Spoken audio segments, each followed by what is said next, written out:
Ron DeSantis is kind of got a Jekyll and Hyde persona. So on the one hand, he does do a lot of things that are just completely what conservative governors do. School choice, for example.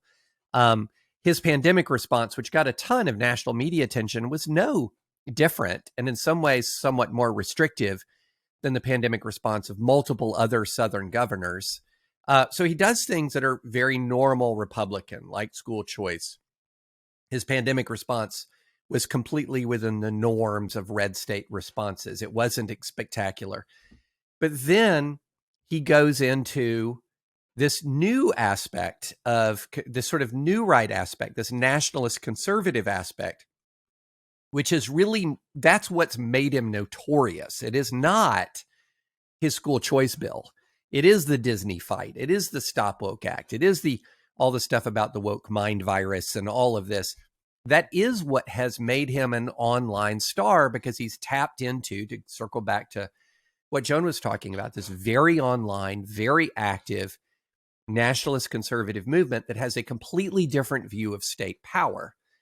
And so one of the things I look at it with DeSantis is I do see DeSantis as potentially sort of the final nail in the coffin of fusionism, of Reagan conservatism.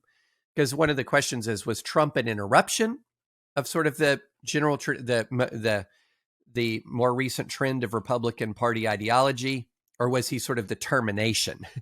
And if DeSantis follows Trump and DeSantis is doubling down on this use of state power, and to really understand, I mean, this is dramatically different from the way Republicans have approached, especially free speech, in the last decade.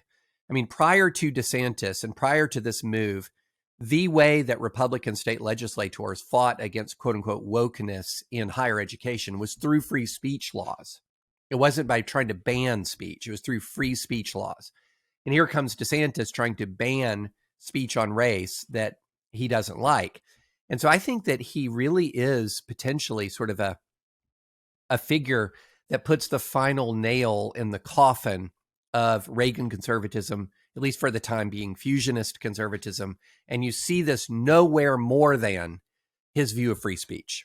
And that's what's so different in his view of of economic freedom, of individual liberty. That is what is so different from other Republicans who've gone before, and so different, quite frankly, from other Republicans in the race. You know, you've seen Nikki Haley, you've seen Pence, who's probably going to enter, have qualms about the way DeSantis has treated Disney. But I see him as a figure that on this battle between fusionism and national conservatism is really going all in on this national conservatism view.